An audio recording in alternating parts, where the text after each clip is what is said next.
நம்முடைய பிதாவாகிய தேவனிடமிருந்தும் ஆண்டவராகிய இயேசு கிறிஸ்துவுடன் அனைவருக்கும் கிருபையும் சமாதானம் உண்டாவதாக. கடவுளின் வார்த்தையை சற்று நேரம் தியானிக்க எடுத்துக்கொண்ட தியான பகுதி, வாசித்த பழைய ஏற்பாட்டு பகுதி யோசுவா 5ஆம் அதிகாரம் 9ஆம் வசனம். கர்த்தர் யோசுவாவிடம், எய்த்தின் நிந்தை உங்கள் மேல் இராதபடி இன்று அதை புரட்டி தள்ளி போடுவேன் என்றார். அதனால் அந்த ஸ்தலம் இந்நாள் வரைக்கும் கில்கால் எனப்படுகிறது என்பதே. அன்புக்குரிய கடவுளுடைய பிள்ளைகளே, ஆண்டோடைய அருளால் ஒரு புதிய நாளுக்குள் கடந்து வரவும், கடவுளை செய்யும் முன்பாக இறை ஆலோசனையும் இறை ஆசையும் பெறுவதற்கு கர்த்தர் கொடுத்த நல்ல நாளுக்காக, இரக்கத்திற்காக கடவுளை போற்றுவோம், கடவுளுக்கு நன்றி செலுத்துவோம். ஒரு அரசன் தன்னுடைய மக்கள் சிறப்பாக வாழ்வதற்கென்று எல்லா நன்மைகளையும் தேசத்திலே செய்து வந்தானாம். குடிமக்கள் மகிழ்ச்சியோடு நிறைவோடு கூட வாழ்ந்தார்கள். ஆனால் மக்களிடத்தில் சோம்பேறித்தனம் அதிகமாக காணப்பட்டதாம். இந்த கடமைகளையும் சுறுசுறுப்பாக செய்வதில்லை, சோம்பல் தன்மை காணப்பட்டதாலே சோம்பல் தன்மையிலிருந்து மாற்ற வேண்டும் என்பதற்காக ராஜா கிராமத்தில் முக்கியமான ஒரு பாதையிலே ஒரு பெரிய ஒரு கல்லை போட்டுவிட்டார். இந்த கல்லுக்கு அடியிலே 100 பொற்காசுகளை வைத்தார். அதற்குள்ளதாக சின்ன ஒரு குறிப்பை வைத்திருந்தார். யார் இந்த கல்லை புரட்டி தள்ளி போட்டு அந்த பாதையை சரி செய்கின்றார்களோ அவர்களுக்கு அந்த பொற்காசு சொந்தம் என்று எழுதப்பட்டது. இரவிலே ராஜா செய்துவிட்டார். காலையில் எழுந்து ஒவ்வொருவரும் அந்த வழியாக போகின்றார்கள். போகின்ற ஒவ்வொருவரும் சொல்லுகிற காரியம், நடுரோட்டிலே கல் இருக்கிறதே என்று சொல்லி சிறு பிள்ளைகள் போகின்றார்கள், வாலிபர்கள் போகின்றார்கள், பெரியவர்கள் எல்லாரும் அந்த வழியை கடந்து போகின்றார்கள். யாருமே அந்த கல்லை புரட்டி தள்ளி மாற்றி போடுவதற்கு மனமில்லை, குனிந்து வேலை செய்வதற்கு மனமில்லாதபடிக்கு சென்று கொண்டே இருக்கின்றார்கள். மாலை ஆகிவிட்டது. செய்தி அரசனுக்கு போகின்றது, நடு ரோட்டிலே பெரிய கல் இருக்கிறது என்று சொல்லி. எல்லாவற்றையும் கேட்டு முடிந்து ராஜா அந்தி சூழ்ந்த வேளையிலே வந்து அந்த இடத்திலே வருகின்றார்கள். ராஜா வந்தவுடன் ஏராளமான மக்கள் பின்னால் வருகின்றார்கள். மந்திரி, மக்கள் எல்லாரும் வருகின்றார்கள்.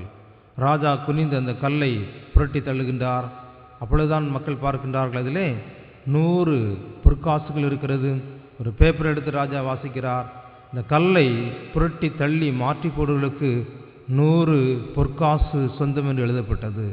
அப்பொழுதுதான் எல்லாருக்கும் ஒரு பெரிய ஒரு வேதனை, பாரம், கவலை. இந்த கல்லை நாம் மாற்றி போட்டிருந்தால் 100 பொற்காசு கிடைத்திருக்குமே, இந்த வாழ்வு ஆசீர்வதிக்கப்பட்டிருக்குமே, நன்மையான ஈவுகளை பெற்றிருக்கிறோம் என்று சொல்லி எல்லாரும் ஜனங்கள் வேதனைப்பட்டார்களாம். வாசித்த திருமறை பகுதியில் கடவுள் யோசுவாவுக்கு சொல்கிறார், இஸ்ரவேலில் இருக்கிற நிந்தைகளை நாம் தள்ளி போடுவேன், மாற்றி போடுவேன் என்று கடவுள் வாக்குத்தத்தம் கொடுப்பதை பார்க்க முடிகிறது. கடவுள் இஸ்ரவேல் ஜனங்களை அடிமைத்தன வாழ்விலிருந்து அவர் விடுவித்து மோசேயின் தலைமையிலே வழிநடத்தி வந்தார்.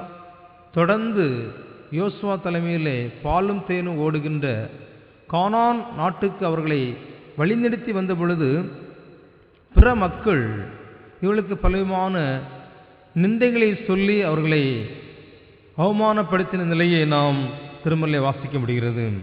விதமாக அவர்கள் ஒரு 3 நிந்தைகளை அவர்கள் சுமக்க வேண்டிய சூழ்நிலை வந்தது.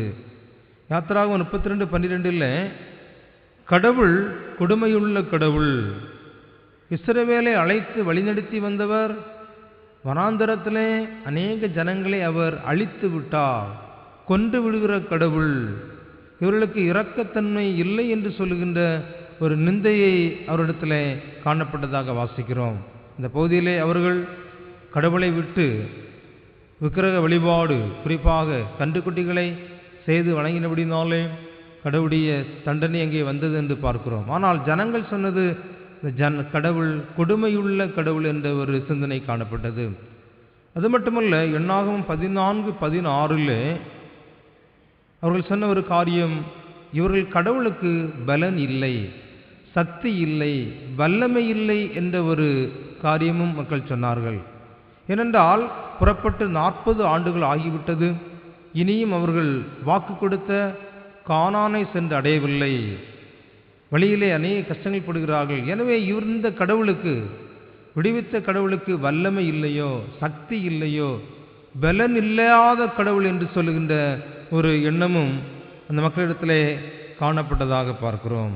அது மட்டுமல்ல, யோசுவா 5ஆம் அதிகாரம் 6ஆம் வசனத்திலே கடவுள் கோபமுள்ள கடவுள், இந்த ஆண்டவர் அன்பு நிறைந்தவர், விடுவிக்கிறவர், பாதுகாக்கிறவர் என்று சொல்லுகின்றார்கள். இவர்கள் அதிகமாக கோபப்படுகிறாரே. எண்ணாகமம் 21:5 முதல் 9 வசனங்களிலே பாம்புகளை கொண்டு வந்து ஜனங்கள் கடிக்கப்பட்டார்கள், அநேக ஜனங்கள் மரித்து விட்டார்கள் என்று சொல்கிற சம்பவம் வழியாக கடவுள் ஜனங்களை அதிகமாக தண்டித்து கோபமுள்ள கடவுள் என்ற நிந்தையும் அவரிடத்தில் காணப்பட்டதாக பார்க்கிறோம். கடவுள் கொடுமையுள்ளவர், இவர் பலனில்லாதவர், கோபப்பட்டு ஜனங்களை துன்பப்படுத்துகிற எந்த ஒரு நிந்தை காணப்பட்டபடினாலே யோசுவா 5ஆம் அதிகாரத்தில் 2ஆம் வசனம் சொல்லப்படுகிறது. கடவுள் யோசுவாவுக்கு சொல்கிறார், உன் நிந்தையெல்லாம் மாறுவதற்கு நீ உன் ஜனங்களுக்கு விருத்த சேதனம் பண்ணு என்று சொல்லுகிறார். புதிய ஒரு உடன்படிக்கை செய்து கொள்ளுங்கள். ஆண்டவர் ஆபிரகாமுக்கு உடன்படிக்கையின் மூலமாக ஒரு உடன்படிக்கை செய்தார். நீ என்னுடைய ஜனம், நான் உன்னுடைய கடவுள் என்று சொல்லுகின்ற ஒரு பெரிய ஒரு உடன்படிக்கையை, விருத்த சேதனம் என்று சொல்லுகிற அடையாளத்தின் வழியாக கடவுள் தம்முடைய ஜனங்களை சொந்தமாக மாற்றிக்கொண்டார் என்று சொல்லி பார்க்கிறோம். இங்கே வழியிலே பழைய மக்களெல்லாம் மரித்து விட்டபடியினாலே புதிய வாலிபர்களுக்கு விருத்த சேதனம் பண்ணவில்லை.